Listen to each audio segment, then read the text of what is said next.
नमस्कार दोस्तों। जरा अपनी आंखें बंद कीजिए और सोचिए, जिस दिन आपका रिजल्ट आएगा और उस रिजल्ट की पीडीएफ में आपका नाम चयनित अभ्यर्थियों की सूची में होगा, तो सर्वाधिक खुशी किसे होगी? किसकी आंखों में सबसे अधिक आंसू होंगे?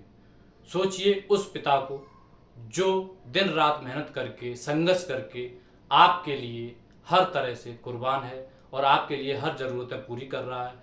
अपनी ज़रूरतों को रोक करके आपके लिए किताबें खरीद रहा है, आपकी ज़रूरतों को पूरी कर रहा है। सोचिए उस माँ के बारे में जो हर दिन रात आपके लिए प्रार्थना करती है, हर मंदिर के आगे आपके लिए हाथ जोड़ती है। और सोचिए उन लोगों को, उन भाई बहनों को जो आपसे कुछ उम्मीदें, आशाएं, आकांक्षाएं, अपेक्षाएं लगाए हुए हैं कि मेरा भैया, मेरी बहन एक दिन आईएएस, आईपीएस, एसडीएम, पीसीएस अधिकारी बन के आएगा। क्या आप नहीं चाहते कि मैं इन सभी की उम्मीदों पर खरा उतरूं या खरी उतरूं?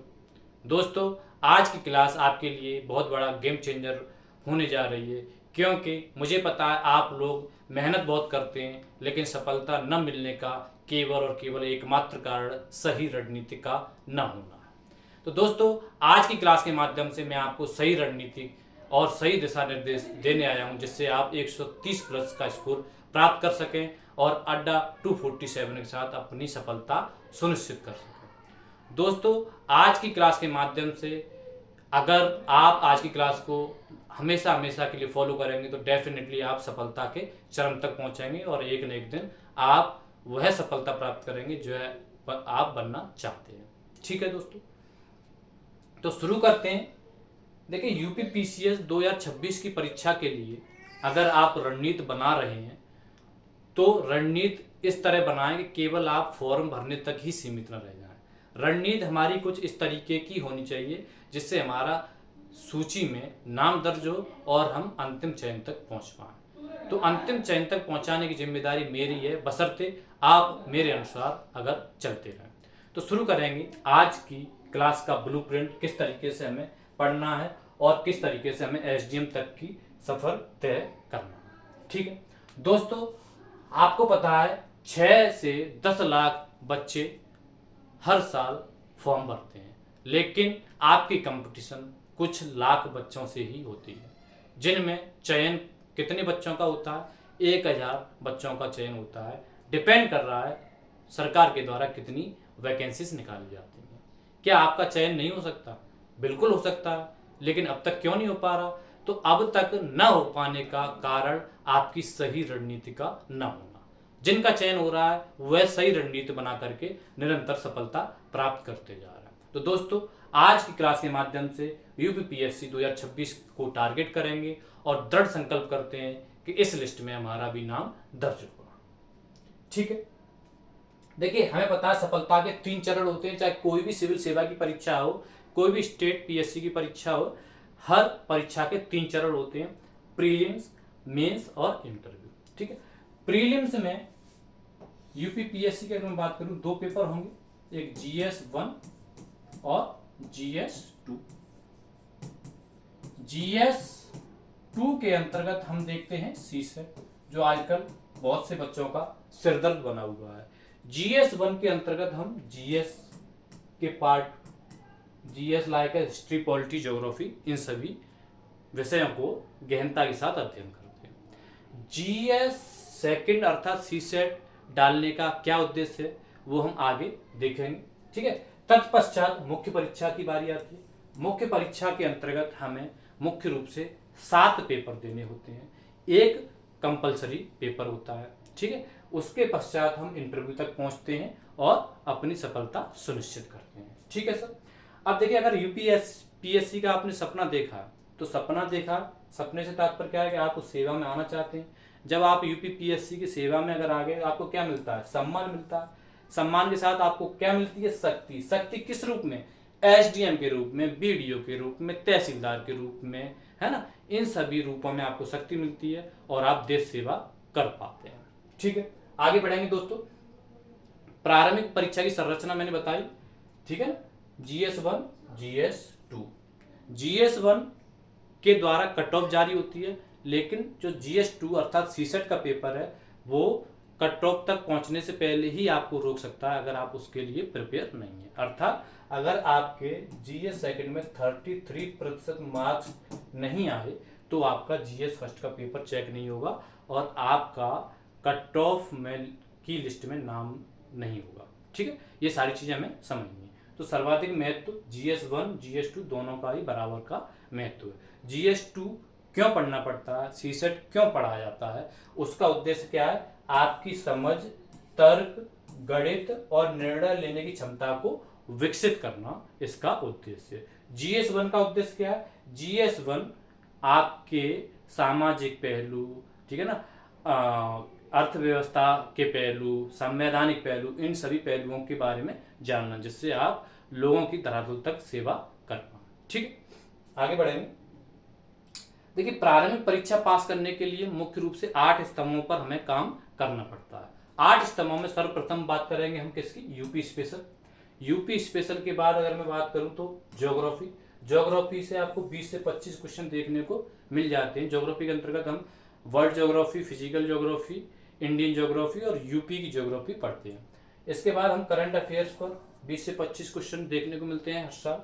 इसके बाद पॉलिटी मुख्य रूप से जो हमें टॉपिक पढ़ने होते हैं, संविधान, मूल अधिकार, संसद और न्यायपालिका, अगर इन पर फोकस कर लेते हैं तो पॉलिटी के मेजर क्वेश्चंस हम हल कर पाते हैं। एनवायरनमेंट, इकोनॉमी में मेन रूप से जीडीपी, इन्फ्लेशन, बैंकिंग, है ना, और बजट, कृषि से related question current affair based भी देखने को मिलते हैं। विज्ञान का बहुत मेजर रोल रहता है। मैं जीएस के साथ साथ आपको विज्ञान भी पढ़ाता हूँ। इसके अलावा हिस्ट्री में आपको ancient history, medieval history, modern history. Modern history में 1857 से लेकर के 1947 तक का पार्ट बहुत इंपॉर्टेंट रोल प्ले करता है। ठीक है, अब देखिए दोस्तों, हम बात करेंगे कट ऑफ की। कट ऑफ 2019, 20, 21, 22 में कट ऑफ जो थी वो एक लेवल में बनी हुई थी, 4-6 नंबर आगे पीछे होती थी, तो उसे हम सेफ जोन मानते थे। लेकिन जब हमने 2023 की कट ऑफ देखी तो हमने 3 जोन निर्धारित किए। एक जोन 100 से लेकर के 120 तक के जोन को हमने डेंजर जोन बोला, यानी कि अगर इस जोन में रहते हैं तो आपकी सफलता की चांस ना के बराबर है। वर्तमान कट ऑफ देख करके मैं आपको बता रहा हूं। इसके बाद हमने 120 से 130 के जोन को बोला रिस्क जोन, यानी कि इस जोन में आपका सिलेक्शन हो सकता है, नहीं भी हो सकता, डिपेंड करता है। लेकिन अगर आप 130 प्लस जाते हैं तो आपका सुपर सेफ जोन है, यानी कि यहां पहुंचकर आप डेफिनेटली प्रीलिम्स को पार करेंगे ही करेंगे। लेकिन इस प्रीलिम्स को पार करने के लिए 130 प्लस कैसे बनाएं, तो उसी के लिए मैं आपके सामने उपस्थित हुआ हूं। अब 2023 के बाद कट ऑफ में इतना उछाल क्यों है, तो कट ऑफ में उछाल का मेन कारण है अड्डा 247 जैसे चैनलों के माध्यम से सुगमता से बच्चों तक शिक्षा प्राप्त कराना, easily material, study material provide कराना, इन सभी कारणों से। इसके अलावा बढ़ती प्रतिस्पर्धा भी मुख्य रूप से इसका कारण है। ठीक है, आगे बढ़ेंगे। देखिए, अब मुख्य परीक्षा को हम गहनता से पढ़ेंगे। मुख्य परीक्षा में सर्वप्रथम आपको एक कंपलसरी पेपर सामान्य हिंदी, जो कि 150 अंक का होता है। अगर आप ये क्वालिफाई नहीं कर पाएंगे तो जीएस के पेपर क्वालिफाई करने का कोई भी महत्व नहीं रह जाएगा। ठीक है, इसके बाद आपका होता है निबंध का पेपर 150 अंक का। GS1 पेपर में हम हिस्ट्री, ठीक है ना, ज्योग्राफी, सोसाइटी, इन सभी बिंदुओं पर, इन सभी विषयों को पढ़ते हैं। GS2 के अंतर्गत हम संविधान, शासन, अंतर्राष्ट्रीय संबंध, इन सभी विषयों को पढ़ते हैं। GS3 के अंतर्गत economy, disaster management, environment, science and tech, ये सभी टॉपिक्स देखने को मिलते हैं। GS4 के अंतर्गत आपकी एथिक्स, ठीक है ना, एथिक्स पढ़ने को मिलती है। GS5 और GS6 आपके यूपी स्पेशल के पेपर है। उसमें भी GS6 आपका कैसा पेपर है, करंट अफेयर बेस्ड पेपर है। ठीक है, इन सभी चीजों को, इन सभी में हमें विशेषज्ञता हासिल करना अनिवार्य है, अन्यथा हम सफलता से बाहर हो जाएंगे। ठीक है, अब देखिए, हम करंट अफेयर के लिए बहुत ज्यादा अपने माइंड में कि इस कोचिंग के भी सोर्स ले लिया, इस कोचिंग का भी ले लिया, ये भी मैगजीन ले ली, वो भी मैगजीन ले ली, ये न करें। किसी एक न्यूज़पेपर या एक सरकारी रिपोर्ट पर केंद्रित रहें, साथ ही साथ में एक मंथली मैगजीन रेगुलर बेस पर लेते रहें। इससे आपका काम इजीली हो जाएगा। किताबों का बर्डन कम से कम करें, लेकिन जो हो उन्हें बार बार रिवाइज करें। ठीक है, तो द हिंदू या इंडियन एक्सप्रेस पढ़ सकते हैं। इसके अलावा एक मैगजीन ले सकते हैं मंथली बेसिस पर, ठीक है ना। उनके बेस पर आप क्या बनाएंगे, शॉर्ट नोट्स बनाएंगे, ठीक है। और शॉर्ट नोट्स का रेगुलर बेस पर नियमित अभ्यास करेंगे, मॉक लगाएंगे, और आपकी सफलता डेफिनेटली एक दिन देखेंगे, श्योर सफलता की ओर आप अग्रसर रहेंगे, ठीक है। आगे देखेंगे। अब देखिए हमें क्या करना चाहिए, क्या नहीं करना चाहिए, कौन सी चीजें बाधा उत्पन्न करती हैं, कौन सी चीजें सफलता के नियम में कारगर साबित होती हैं। सबसे पहले तो हमें किताबों की ढेर नहीं लगानी है, ठीक है। किताबों की ढेर लगाने से कंफ्यूजन रहता है, लगता है ये पढ़ लें, ये पढ़ लें, और कुछ नहीं पढ़ पाते हैं। केवल सामग्री पढ़ते नहीं रहना है, उसका बार बार रिवीजन भी करते रहना है ना। एक बार पढ़ करके नहीं छोड़ देना है, एक बार पढ़ के छोड़ दिया तो हमेशा के लिए छूट ही जाएगा। इसके अलावा सी सेट को हल्के में नहीं लेना है, ठीक है। पर अब मैंने बताया था, एक कोई किताब ले लो, स्टैंडर्ड किताब, जैसे अगर मैं बात करूं पॉलिटी के लिए एम लक्ष्मीकांत और उसकी एनसीईआरटी। इसके अलावा रेगुलर बेस पर आपको आंसर राइटिंग करनी है और मॉक टेस्ट लगानी है, ठीक है। रेगुलर बेस पर आपको बार बार रिवीजन करने हैं, और साथ ही साथ में सी सेट 30 से 1 घंटे के लिए रेगुलर बेस पर आपको सी सेट का अभ्यास करना है। आप सफलता तक डेफिनेटली पहुंचेंगे। मैं 12 महीने की स्ट्रेटजी बताने वाला हूं आपको। अगर 12 महीने का आपके पास समय है, 12 महीने की तैयारी करना चाहते हैं, तो शुरुआती 4 महीने आपको प्रॉपर एनसीईआरटी पढ़नी है, जिससे आपका एक फाउंडेशन बेस तैयार हो।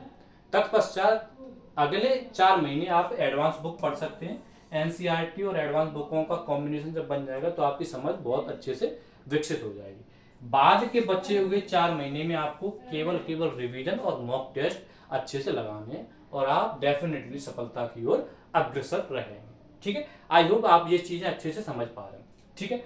अब मैं कुछ स्ट्रेटजी लेके आया हूं जो रेगुलर बेस पर तैयारी कर रहे हैं और जो जॉब के साथ तैयारी कर रहे हैं। जॉब के साथ तैयारी कर रहे हैं वो रेगुलर 6 घंटे पढ़ सकते हैं, और रेगुलर एक मुख्य विषय पढ़ सकते हैं। इसके अलावा एक करंट अफेयर रेगुलर पढ़नी ही है आपको, और सप्ताह में टेस्ट देने हैं। जो फुल टाइम तैयारी कर रहे हैं उन्हें कम से कम 2 मुख्य विषय पढ़ने चाहिए।